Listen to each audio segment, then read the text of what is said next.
You're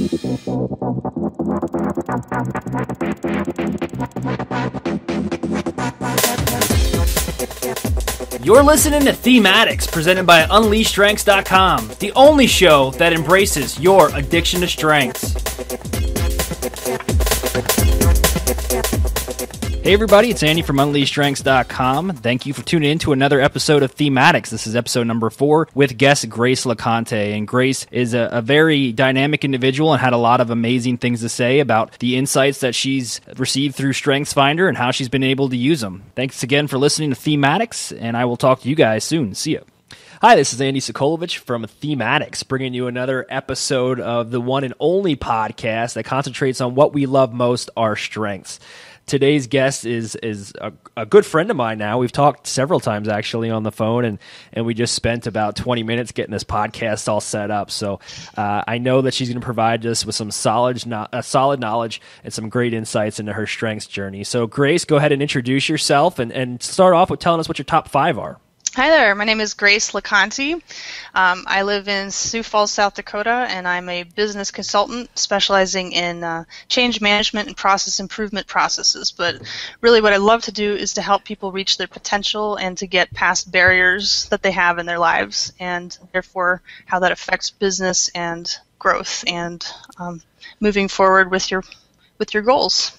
Yeah. So my top strengths are, and I just realized the other day that the order that they come in is important, because that shows that the top one is actually not an alphabetical list. It's by how much your strength is the top of the dominant ones, right? So I have focus as my top, activator, ideation, input, and futuristic. And I had to check on that order again because for so many years I've been giving them in alphabetical. But focus is my top. Hey, so at least you know them. Yeah, you'd be surprised how many people don't actually recall their top 5 when you ask them. So puts them on their heels. I have to think about it sometimes, but yeah, more now that I'm actually applying the principles and the understanding of what they are and how that affects the way that I look at the world.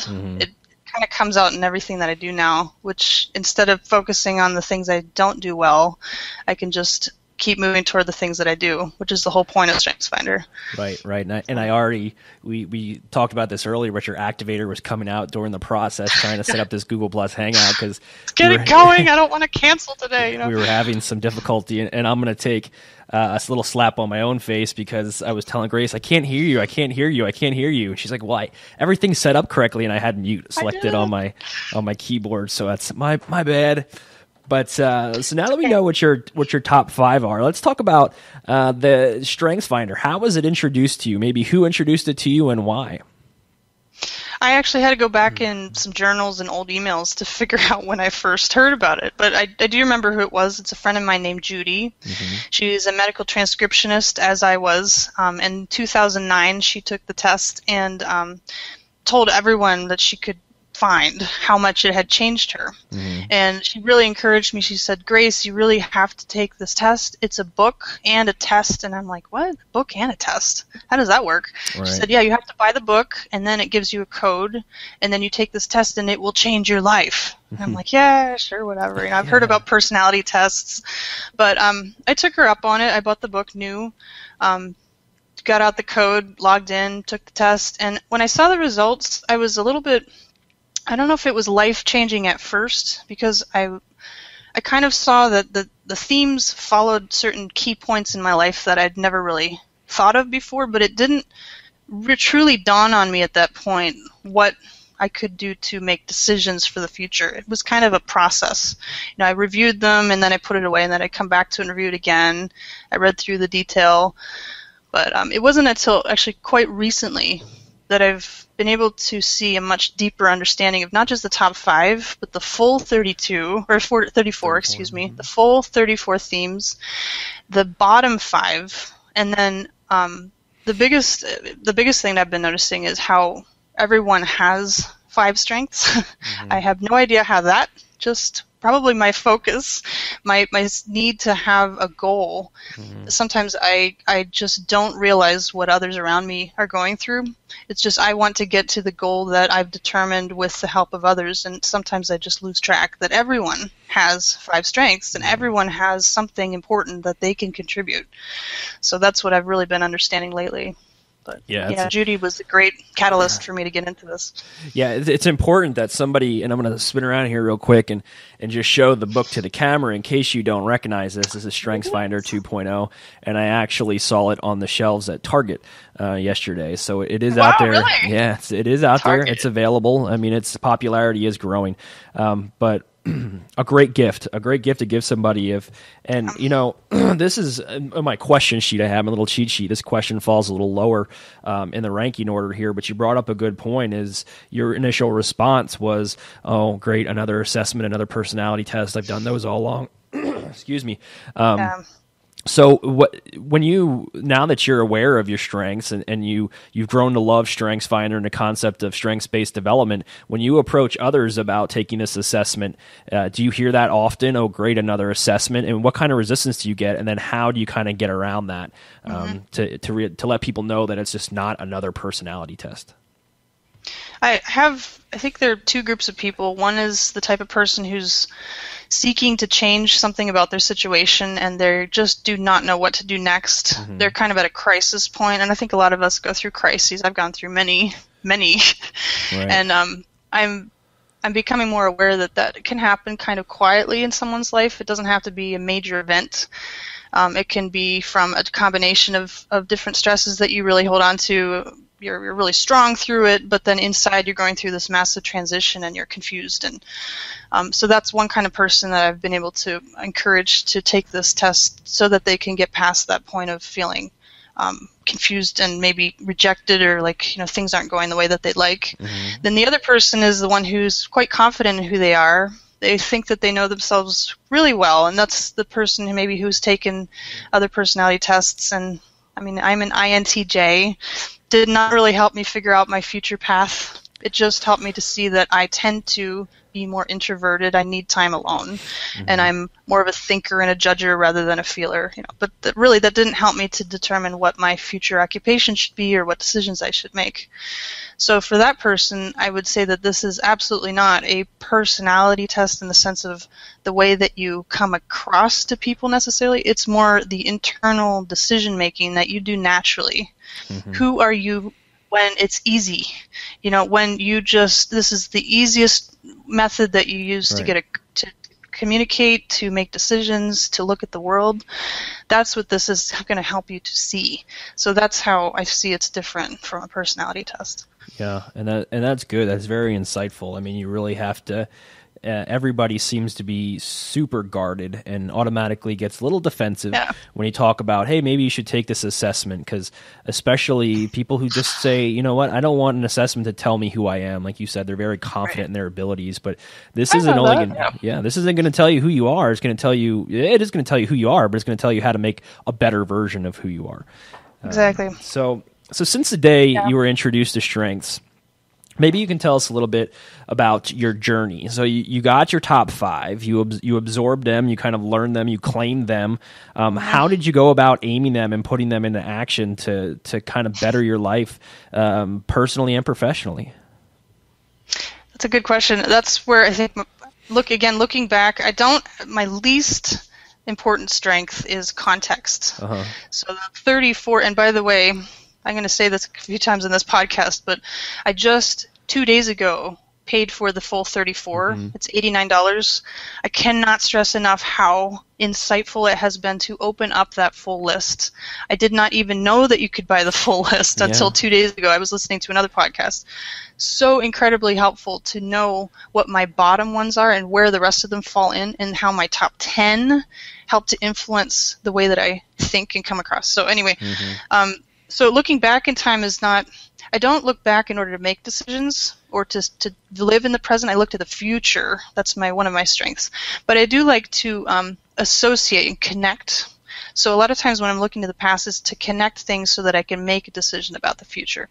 So the connections that I made once I knew my top 5 where with the question that I was facing at that moment, it was in June of 2009. I had a 2-year-old child and a 6-month-old baby, and I was going through a really difficult transition with my work. I had been in different occupations, but the latest one was as a medical transcriptionist, and I was facing the reality of my hospital was about to completely lay off or change 89 positions in my department.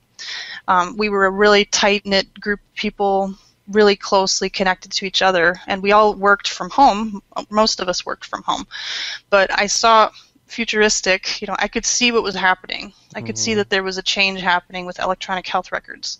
And I had gone through a lot of different mental transitions that summer with, even earlier. What would happen to me if I were laid off? Where would I go? I have to have a plan. I have to have a goal. There's my focus, Then I have to do something about it. That's my activator. So the StrengthsFinder, it helped to put a vocabulary together for me, why I was thinking that way. Why in the world am I the only one out of 89 that's so passionate about finding a solution for this huge problem? I could see a massive change coming, and a lot of my friends wanted to wait around and see what would happen. I just cannot do that. I have to find a way to get through change so that I'd avoid a catastrophe of losing my job. That was my biggest fear. Well, so through the months in that summer of 2009, I gathered a lot of information, which is my focus, gathered lots of ideas and read as much as I could about this transition, and decided that my path should lead me to further education.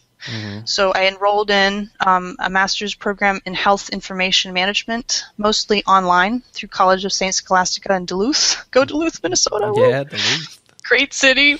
Had no idea what I was doing. I had a 7-month-old baby and a 2-year-old, and I was home working for this hospital, and I added this to my plate. But because I saw the future path and I was extremely determined to get this done, again, I didn't really know the depth of my strengths, but I can't even, looking back at what I did and what I accomplished, I completed a master's program in 2.5 years, and in that period had 2 children, and then had another 3rd child, and was in preterm labor with her during most of the final year. I was in a lot of different challenges with that pregnancy. I was in a statistics class during my labor, completed it, flying colors, no problem. When I have a focus, there's nothing that can stop me from accomplishing it. The downside is, of course, my family has suffered a little bit from my lack of focus on them. But that's where it's good to understand kind of the balance that you need to have between your strengths and then how the world kind of sees that, maybe temper down some of it in certain settings, or be aware that you can't put 100% of your time into something. There's a cost to it. So it's been good to kind of open up some of the layers over the years. So I accomplished the master's. I jumped into different management opportunities that I created for myself, actually. One of them, I was able to speak with a company that was doing some awesome things in Pennsylvania, and just discussed with them what was working. And through the discussion, they asked me to come on board and contribute to their company. So I have kind of a history of being able to create opportunities where there is none visible. There was no job opening for this. They just created a position in the executive team for me, and I negotiated with them what I could offer and the hours. I worked less than full time. So that's probably another part of my ideation strength. I dream about what's possible. I live in my head a lot, but that transition, even looking back now, I probably didn't even know that my strength was coming through, but it just was. It's just who I am. I like that you said I live in my head. I think that's very introspective. Not only in the terminology you use, but just being able to realize that, you spend more time in here than you do out there. And I love that you said temper your strengths too. Kurt Liesfeld, who's one of the godfathers of strengths, he is the one who coached me when I went to my class in Gallup, and he uses that word temper a lot. Temper and sharpen, because you have a very high level of focus. You can focus on something, but other times stuff that's going on in your peripheral, maybe your family, they may lose a little bit of that attention. But that's explain to them how your strengths work. is a great way for them to not, I'm not saying to give you a get out of jail free card, but at least to understand, be like, hey, mom is 100% focused on this goal.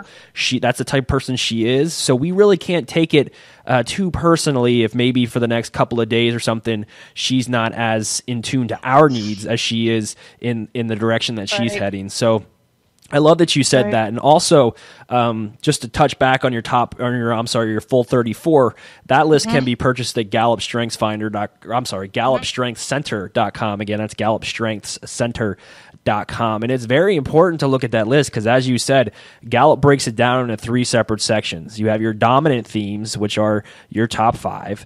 And then you do have your supporting themes, which kind of fit in the middle. And then you have your lesser themes, which are your lesser talents, which fit in the bottom.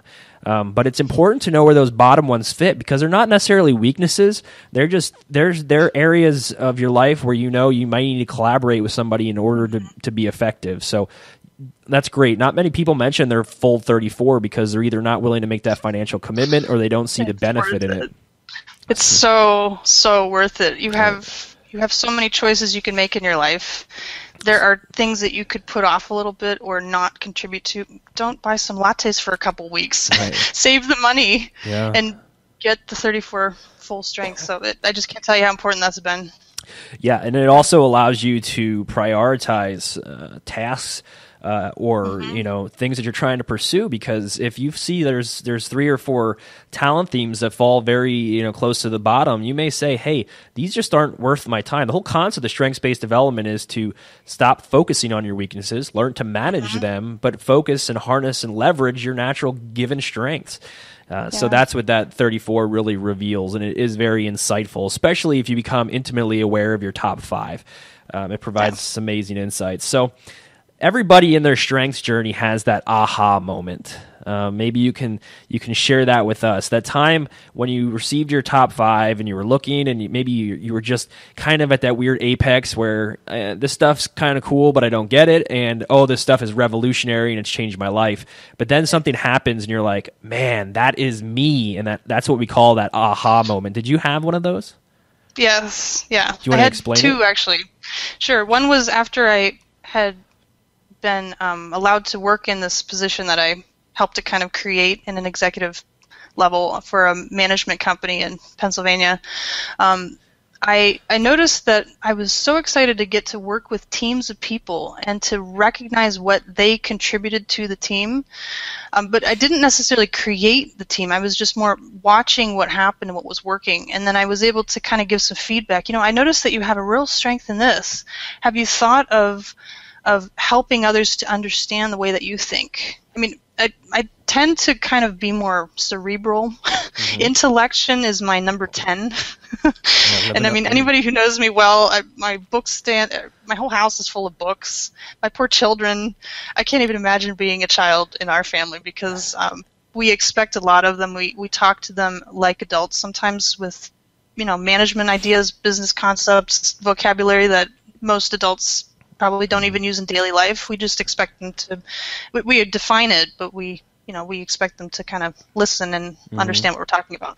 So anyway, the first aha moment was after that job kind of started to not turn out the way that I was expecting. I was told that I would be a change manager, and I really took that to heart. I read a lot of books about it. I had experience in it before, and I made some what I thought were great decisions in the company to help the rest of the staff to collaborate on processes that weren't working and that were. And then I looked at client needs and decided, certain areas that I thought we could focus on to get more response from clients and increase our revenue. Just a really cool process. I really enjoyed it. And then all of a sudden the owners decided that was kind of tough for them to take. Maybe it was part of the way that I was presenting it, or maybe it was just that their goal, they realized was a little bit too much for them at the time. But they told me that I had to ratchet everything back, and they only wanted outside sales, which how'd that makes feel me for want to. How your activator was probably like, no, E2 Brute. Yeah. Well, the hardest thing was I was accomplishing everything that I felt I was good at, and then that was taken away. Everything was stripped away. I was forced to go out and look for new sales, make new connections, which I have some woo. Woo is my number 8. I mean, I'm still new at the top 10 thing. I know you have that too, Andy, right? It's my number 3. Number 3, winning others over. So that means I don't think of people as a collection, but I collect information about people. I think about how people connect to each other. I go into a room and no one is a stranger. I introduce myself to everybody. I look for the person who's lonely. I look for the person who's not in a group and I pull them in. I mean, I guess that's a connector thing too. Mm-hmm. But I love to meet new people, and sometimes my introversion need doesn't allow me to do that fully after a certain period of time, so I can be in a big group and then I'll just be like, okay, I need to be alone right now. Yeah, you're like a flower in the cold. Yeah, like when a flower's sitting in the sun, it's open and blooming, and then it gets a little chilly and then closes up. Who knows? Yeah, it's a hard balance though, and that's another thing. I think the strengths, they explain a lot about like if you focus on one of the strengths at a time, sometimes you can go off in the wrong direction. You have to look at the 5 together, and the 10 even adds more depth to what you are, who you are, how you think. But there's also, I think there's a place for other personality tests too, just, in terms of my need to be alone to process everything that I see every day. I'm not the kind of person that feeds off of being with people. I'm extremely outgoing and very people-oriented, but I still have to have time to process what I'm thinking. So, for anyone who's a little confused about how that might work together, just keep learning about the strengths and how they all fit. You're not 1 or 5 strengths. You are a large amount of, every person is a very, what's the word for it? There's a lot more depth to who you are than just 5 strengths. Just so like if you look at the 34 themes, we all have those. I mean, it's a matter of which ones are dominant and which ones are our lesser talent themes. Right. So you're right. So if you have woo, but you are an introvert like me, it may not make sense compared to someone like someone who has a high woo, and you're like, well, I can't really keep up with them. They just move at such a fast pace. Well, that's okay. You just use it in the way that you feel comfortable. You don't have to be like someone else. So anyway, I've learned a lot. Oh, and another thing, the strengths-based leadership, I'm not trying to promote books or anything, but that's a great one. That book has also helped so much because it breaks up. It's really even, right here. I wouldn't even say, there it is. I wouldn't even say that it's for someone who wants to improve their leadership skills necessarily. It's just, it helps you to manage things better. I like the word management. I've been trying to, I am developing as part of my consulting work. I own a company called LaConte Consulting, LLC. We provide change management solutions, but I'm also developing several processes and services and products to serve different groups of people, one of whom is unemployed or dissatisfied employees looking for new careers. Another is for children who can learn management principles. And I like to focus on management rather than leadership just because we all manage something. We all manage our homes, our lives, our time. So the Strengths-Based Leadership book was so good in giving me a category, which I think in categories and processes, 4 categories of areas in which each of the strengths fits. So that actually was the other aha moment for me at the beginning of this process. There are 4 categories: are executing, influencing, relationship building, and strategic thinking. I have 4 strategic thinking strengths out of my top. No, I'm sorry. I have 3 out of my top 5. I have 4 total out of my top 10. I have 1 influencing in my top 5, and I have 1 executing. So I'm very heavy on the strategic thinking, very heavy on the mind part of it. I have literally no relationship building in my top 5 at all. Yeah, you and the glue that holds people together, I do not have that. So it helped me when a few people have introduced the idea of the balance that you need in your life with others who have those strengths. I definitely have a lack in my strengths of relationship building and even in executing. The only executing strength that I have is focus, which is meeting goals. but I do not have the strength to achieve things and to put things in place and to methodically go ahead with processes. I like to dream them. I like to think of what's possible. I put them into categories. I like to help people to dream about things with me. Then when it comes to putting them in place and the plodding daily grind, that's really not my strength. So I need to have people around me that can help me to keep going on that path. And it's just been nice to realize that I don't have to be good at everything. I'm an entrepreneur, thinker, but I don't have to be an executive person, an executive level. You know what I mean? I don't have to execute the daily. Right. Sorry? Yeah. I said it's an amazing feeling when you finally. It's like lifting a 100-ton weight off your shoulders when you realize you do not have to. You do not have to be good at everything.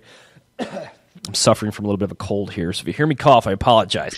Please live. But I know. We want to continue the podcast. Absolutely. But what Grace is referring to, and I'm looking at the book Strengths-Based Leadership right now. In this book, they define 4 theme domains, and within those domains are the different themes, the different separate 34 talent themes. And what a lot of times we utilize this for as coaches is to look to see where a team stacks up in those themes. So myself and my top 10, I sit all within strategic thinking and influencing.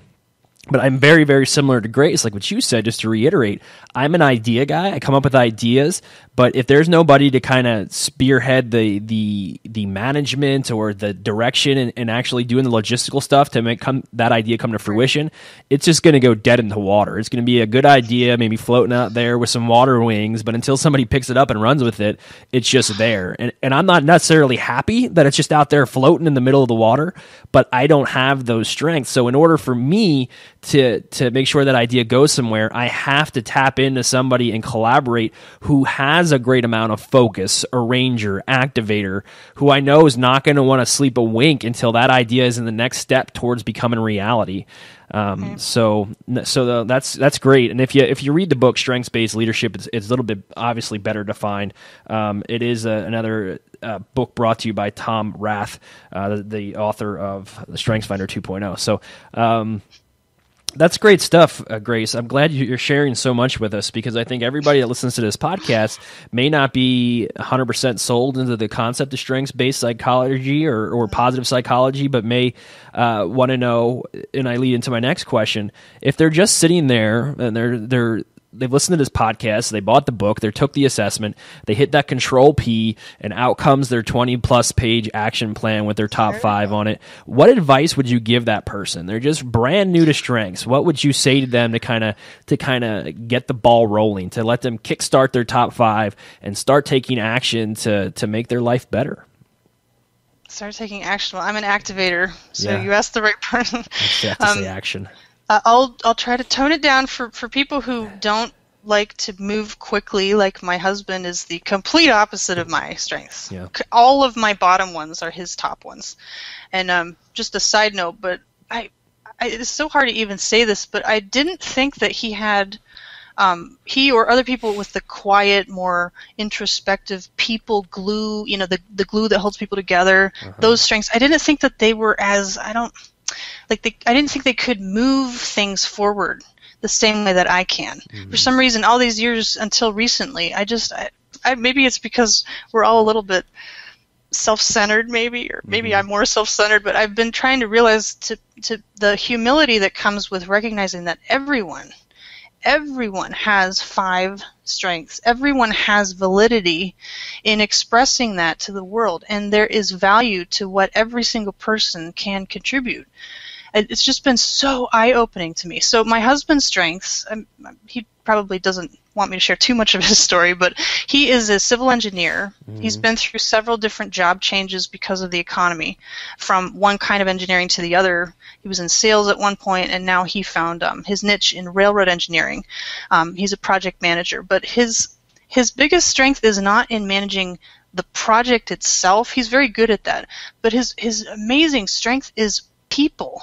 He is an engineer who can motivate and help people. One of his strengths is individualization, which is seeing the greatness in each person and how they can improve themselves, how they have value in a group. I don't have that strength, but he's taught me. We've talked a lot about how we come across to people, what we can do to improve each other. We're both managers, so we both kind of talk shop. him from an engineering point of view and me from a change management point of view. And my goodness, we've just realized so many insights about each other through that. So if your spouse is interested in finding out more, I highly encourage you to share your results with your spouse, your partner, your friends, anyone else that has the StrengthsFinder results. You can learn more about yourself from their point of view too. So for someone who just took it, sorry, getting back to your question, what I would do, because I like lists and thoughts. Here's what I did. I took the printout, and I just did this recently because I wanted to get kind of a new perspective on it. I printed it out, and then I went through the themes. Here they are here, the top 5. Mm-hmm. And then I went through each of the sections on the shared theme description, and I started writing notes of, you don't have to do it this way, but pros and cons of each strength, and then maybe some examples of how that comes across to people. So for my focus, it's been kind of a roller coaster for me recently, because I went through some tough work experiences, and then I decided to become my own boss. It's been freeing, and it's also been just a lot of emotions to recognize what went wrong in other places, what I could have done differently, or whether it was my fault at all, or just that my strengths are my strengths. I can't make an excuse for them. I shouldn't be putting myself in a box anymore. Right. What I'm meant to do is bigger than any one position can box me in at. Sorry. Mm-hmm. My hands are down here. The box idea for me is restrictive, because my strengths are too big. I cannot be restricted to a particular job description in that sense. I'm always thinking, what can we improve? How can we do this better? Let's look to the future. And sometimes it can be threatening to others. It can be annoying. It's not my job, But so what I wrote was the pros and cons of my focus. I can achieve great things. I have accomplished amazing things in my life. When I put my mind to something, I got my bachelor's degree in 3 years. I moved forward with a lot of plans. I was able to get into management with almost no experience, just because I knew enough to say what I needed to say to get the job. It just, right. But I almost think of that like, doesn't everybody? There aren't any secrets that I could see, but people have been asking me, what's your advice? How can I do that too? And I'm thinking, well, I guess there is a secret formula, but I haven't thought about what it is. So I'm also developing some materials to help others to see things from the point of view of what the world's becoming and how it's changing with my futuristic, and then how to activate yourself with your strengths on looking for the next opportunity. Because, let's face it, it's hard to apply for a job and have that turn into a job opportunity for you. It's almost, the whole world has changed in that sense. It's a lot easier to find an opportunity that you fit into well, and then find a way to bridge the two together. So keep looking for that. I'm going to come up with some materials at some point. Good. So the cons too, there are downsides to each of our strengths, and I've got a list of each on each of the pages that I was printed out. There are only 5 strengths as your top. It really won't take a whole lot. Like for activator, pros are I'm a cheerleader. I love to help people get things done. My cons, I'm sometimes hyper and aggressive. Come on. Mm-hmm. I can embarrass people who are quiet sometimes, like my poor husband. Just leave me out of this. Yeah. I can irritate people. But the strength, again, there's some wonderful things that come out of that. I make things happen. I get people on board. I just moved to a new neighborhood a year ago, and we've got a massive neighborhood barbecue set up here with just a few texts. I just got it going. And yet I don't want to be the one that buys all the my husband's out buying the food right now. I don't want to be the one to put everything in place. I love the party part, but I'm not the plodding along, planning, like the small detail person. I want to get the whole thing moving. Right. So, Gallup refers to those as barrier labels, and you bring up a great point. Your activator, let's use the barbecue, the community barbecue. The activator wants that to happen. But unfortunately, sometimes the repercussions of that aggressive activator is that you're going to end up doing a majority of the footwork. because you want to make sure that it's a successful event, and that's why your husband's out right now buying food. Sometimes it's hard to delegate. Activators, I think, may have a hard time delegating and releasing control to take actions on things that may affect the end result of the entire party or the barbecue or whatever task is at hand. So when you're talking about that stuff, barrier labels is what it's commonly referred to, but it's everybody has one. Everybody has a barrier label that we just need to be aware of. So for the sake of time and stuff, I mean, I could talk to you all day, but for the sake of time, let's talk about one other question that I usually like to ask towards the end of the broadcast. Is everybody, not everybody, but most people have a favorite in their top 5. Do you know what that would be for you? I do. I thought about it quite a lot because in some ways, being so introspective, I almost don't appreciate what I can create, produce. Mm-hmm. I doubt myself a lot. It's one of the downsides of being such an introspective, strategic thinker. Sometimes I doubt that my strategic thoughts can be helpful to others. But what I like the best out of my 5 is the focus. It's the one that gets me to where I want to go once I have a goal. And I just talked to Rhonda Boyle yesterday. Amazing person. She just was on one of your recent broadcasts. Well, I guess episode 1. Very first one. Episode 1. She is just a fantastic, dynamic magnet of what StrengthsFinders can do. And she mentioned that the focus strength is my top one, but recently I have not had a goal to achieve. In every other period in my life, I had some goal. And once I have my mark set on that, there is absolutely nothing that can stop me from achieving it. I just have like an incredible amount of passion and drive, and I just find a way to break through walls. But when I don't have a goal, I spin and spin and spin because my other strengths have to come up instead. So I've got activator for no particular reason. I've got input, learning stuff that just, everything that interests me, I just start reading and then I lose interest. The ideation, I can dream, but if I don't have something to point it toward, it doesn't make any difference in anyone's life, And then the futuristic, it's a great thing to have, but for what purpose? So focus is what kind of ties everything together for me. And Rhonda she just gave me such a gem of wisdom yesterday to have a goal. And it wouldn't even be for someone who has a focus as the top, because I think we're kind of rare. I forget to see. Focus is number 26 on how common it is. Activator's number 29. So not everybody has that as their top, but we all need to have clear goals for ourselves, for our futures, for our businesses, for our children even. Why don't you take the time to think about what is it that you want, where are you going, and how are you going to be getting there? First decide what you want to do, and then find the things and people that can help you get there. And by looking at StrengthsFinder, you can determine what kinds of people you'll need in your life, and then you can also explore, hey, what are your 5? Here are my 5. Let's talk about how we get along and why we don't, or what we can do to help each other. So. Right. I've gotten a lot of benefit through this. Well, speaking of introspective, this last question will probably get you really excited. Now, looking back, and let's just say that StrengthsFinder never made its way into your life. You were never introduced about it. You never did this podcast. You never spoke to Rhonda on the phone. You didn't have these insanely cool insights. How do you think that would have changed your life if this wasn't part of it? Extremely introspective about this one, too. In June of 2009, like I said, I had a 6-month-old and a 2-year-old, and I was trying to figure out what to do next.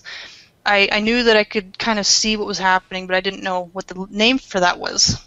So I probably would not have taken the step to enroll in a master's program. I don't think I would have had the confidence at the time. I mean, I was a stay-at-home mom / stay-at-home employee. I didn't really have a lot of confidence in who I was or what I could do. I'd never been a manager. I had started things and stopped them so many times, and I don't know if I would have had the chutzpah. My husband's from New Jersey. Yeah, chutzpah. There you go. I'm not Jewish, but the drive. I don't know if I would have had confidence in myself at that moment to enroll in something that was so challenging and that had such a huge there was a risk of failing, but there was also a huge benefit to me. And once I knew that my strengths were driving me toward that anyway, it was almost like, oh, okay, well, it makes sense now. Let's go ahead and do this. If I hadn't had the StrengthsFinders, I don't know if I would have taken that leap. And then later, same thing with I took a lot of chances to talk to people that I knew could help me, to connect with people that were a little bit, up the food chain from me, but that I really wanted to get to know better. I put myself into situations where I could communicate my goals, and by doing that, it just drew more people to me, and I was able to accomplish those goals. So, and where I am now, I'm self-employed. I am the happiest I've ever been. I'm also scared to death about what's happening, but I mean, that's part of being an entrepreneur. There are a lot of unanswered questions that you're responsible for. And this just helps me to, the more I learn about what my strengths are and what my weaknesses are, I'm able to make decisions to get to where I want to be. And if I had not had this, I would probably still be spinning in circles trying to figure out what I can do with my life. Yes. So it's made a big impact on me. StrengthsFinder, at time in my life where I transitioned out of active duty military after 11 years and became a civilian, and honestly didn't know what I wanted to do when I grew up at the ripe age of 30. I was reading a lot of self-help books, and it was great. Self-help books were a great way to kind of maybe refocus myself and realize that yes, every day is a new day. But then StrengthsFinder came along, and I don't like when people refer to StrengthsFinder as a self-help book, because I think it's more of a self-activation book. Really, it's not about just somebody giving you a nice little shoulder rub and telling you everything will be okay. It's about pointing you in the right direction and giving you that push in your lower back to get you moving. So that's why I like to refer to it as a self-activation book. And again, if you're interested in StrengthsFinder 2.0, the book by Tom Rath can be found on Amazon.com. It can be found, obviously, I saw it at Target. Also, if you visit GallupStrengthsCenter.com, again, GallupStrengthsCenter.com, you can purchase your top 5 assessment code directly from that webpage. But, THEME-ADDICTS is designed to interview people who not only love the book, love the concept of strengths-based development, but are just willing to share their story with anybody else. So before we close this out, Grace, let me go ahead and give you the opportunity to pitch anything you got coming up. You can talk about your business real quick, maybe throw some websites out there, or just give us a general overview of what we can expect from you in the coming months. Sure. Yeah. Again, my name is Grace LaConte. I own LaConte Consulting LLC. You can check out my blog at laconteconsulting.wordpress.com. I'm coming up with all sorts of cool interviews and ideas and concepts that just kind of is a representation of what I do, who I am. I provide consulting services to small business and medium-sized businesses that want to move past barriers and be honest with themselves about what they need to change in order to become more successful. So that's my main focus. I also love to coach people, but I haven't really started that as a career. It's more like a hobby. I know that I personally need coaching, and I've connected with Rhonda on that. She's just an amazing person. I know Andy is a coach too, right? Yes, ma'am. With StrengthsFinder. So I recommend that. The time and money that you spend getting coached and getting professional help with that will benefit you tremendously.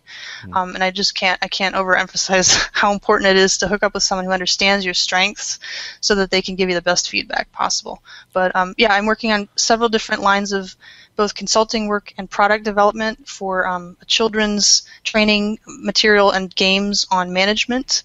Also, I'm kind of playing around with the idea of helping people to move forward in a changing economy based on the needs that are in the marketplace and how your abilities can match those needs. So check out my blog. Email me at glaconte@laconteconsulting.com. I'd love to stay in touch with anyone who's interested in discussing what we can do together.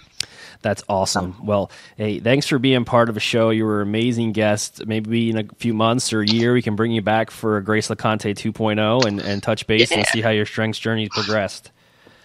That'd be great. Thanks a lot, Andy. This has been a wonderful opportunity to talk about what I've learned. So thanks for letting me be on the show. Absolutely. You can find StrengthsFinder, you can find UnleashStrengths at UnleashStrengths.com.